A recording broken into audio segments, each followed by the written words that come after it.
রেলমন্ত্রী রেলের উদ্বোধন করতে গেছি পন্ডিচেরি, খবর পেলাম বাংলাদেশের বর্ডারে দুটো গোষ্ঠীর মধ্যে সংঘর্ষে একজনের মৃত্যু হয়েছে, তার নাকি খুনি অধীর চৌধুরী।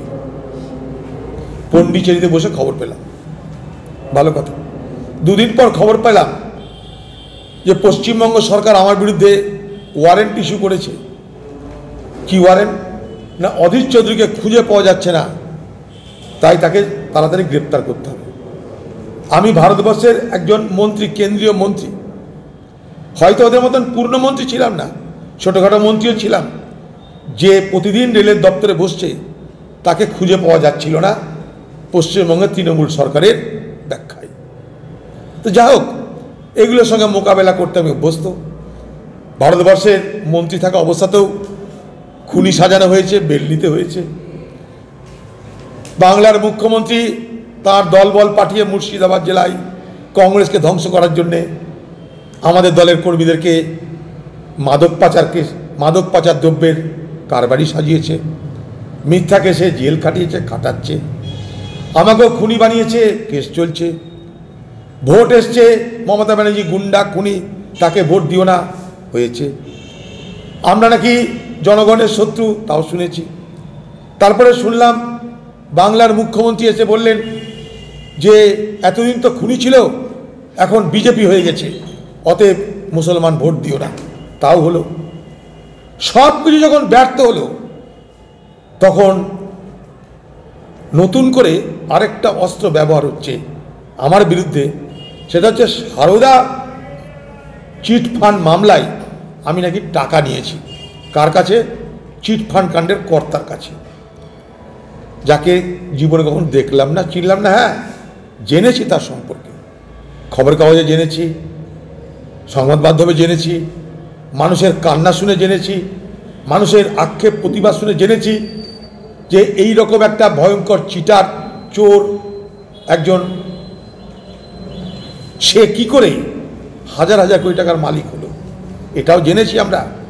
সরকারি দলের নেতা মন্ত্রীদের সঙ্গে তার উঠা বসা, সরকারি দলের নেতা মন্ত্রী এমএলএ এমপিদের সঙ্গে তার ঘনিষ্ঠতা।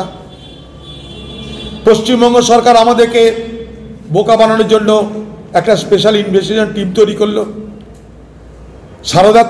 সারদা কাণ্ডের যত তথ্য, সমস্ত তথ্য ধূলিসাৎ করে দেওয়া হলো, নষ্ট করে দেওয়া হলো। সেই সমস্ত তথ্যগুলোকে ধামাচাপা দেওয়ার জন্য, চুরি করে নেওয়ার জন্য বড় বড় পুলিশ অফিসারদের নিয়োগ করা হলো। সেই সব পুলিশ অফিসাররা সারদা কাণ্ডের নথিকে তছনছ করে দেওয়ার জন্য যে ভূমিকা পালন করেছে, তাতে মমতা ব্যানার্জি নিজের স্বীকৃতি পেয়েছে। দিদিভাই আমাদের সারদা কাণ্ডের নথিকে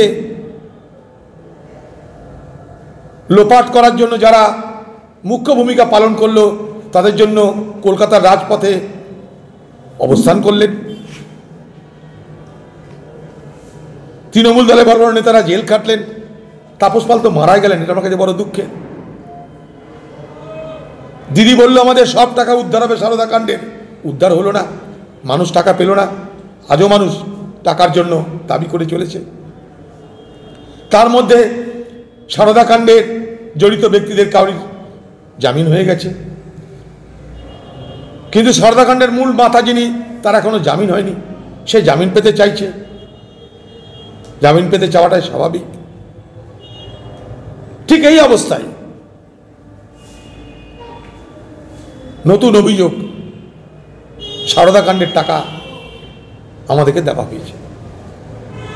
এই কংগ্রেস, আমি পার্সোনালি পার্লামেন্টের মধ্যে বাইরে রাস্তায় ঘাটে সারদা তদন্তর, সারদা কাণ্ড,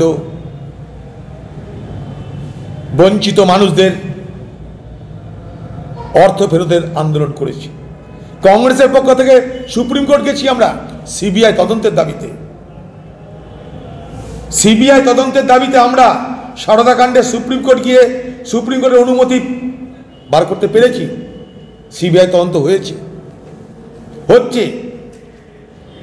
7.5 বছর পর 7.5 বছর পর যখন নির্বাচন সামনে, আর কোনো অভিযুক্ত করা যাচ্ছে না, আর কোনো অভিযোগ তুললে মানুষ খাচ্ছে না,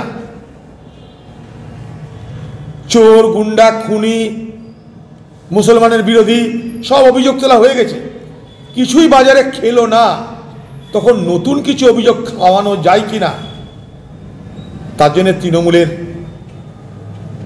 এই চক্রান্ত, এই ষড়যন্ত্র আমরা দেখতে পাচ্ছি।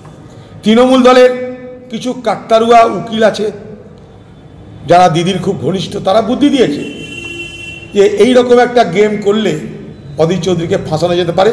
বিরোধী দলের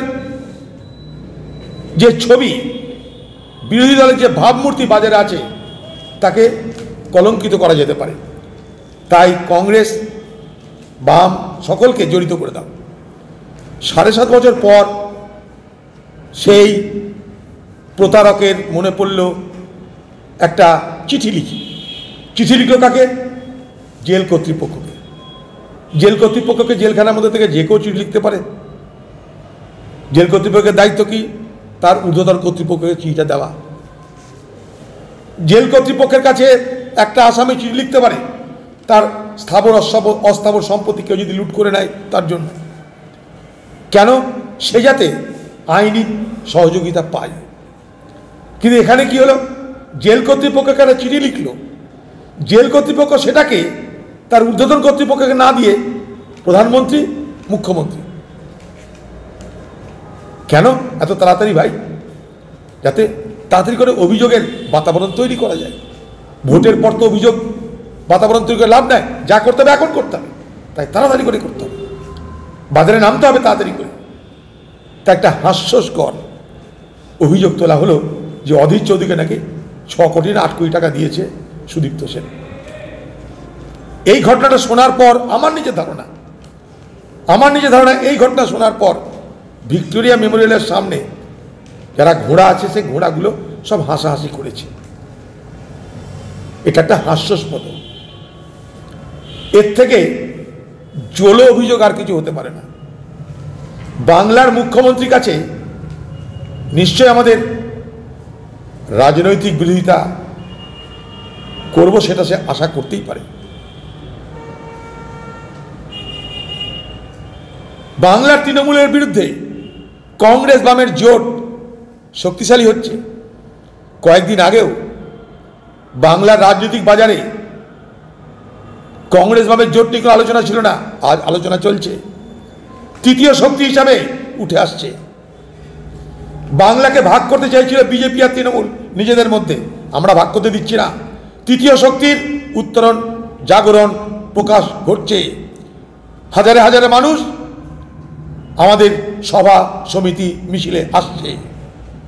তাই তৃতীয় শক্তিকে এখনই যদি অঙ্কুরে বিনাশ করা না যায় তাহলে বিপদ মমতা ব্যানার্জি।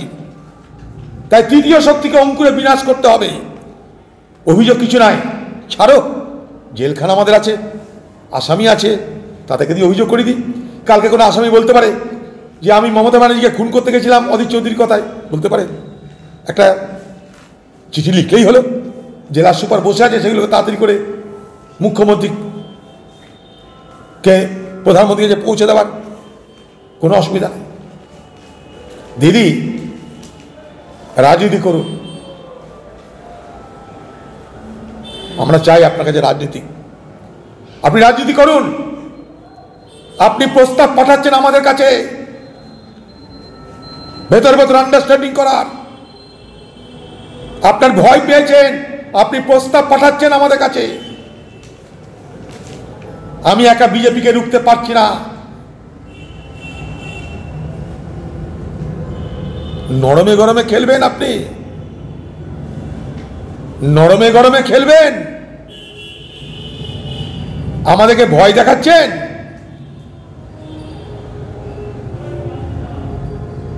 আপনাদের বিরুদ্ধে আমি পার্লামেন্টের মধ্যে বাইরে, সড়ক থেকে সদন বছরের পর বছর আন্দোলন করেছি কংগ্রেস।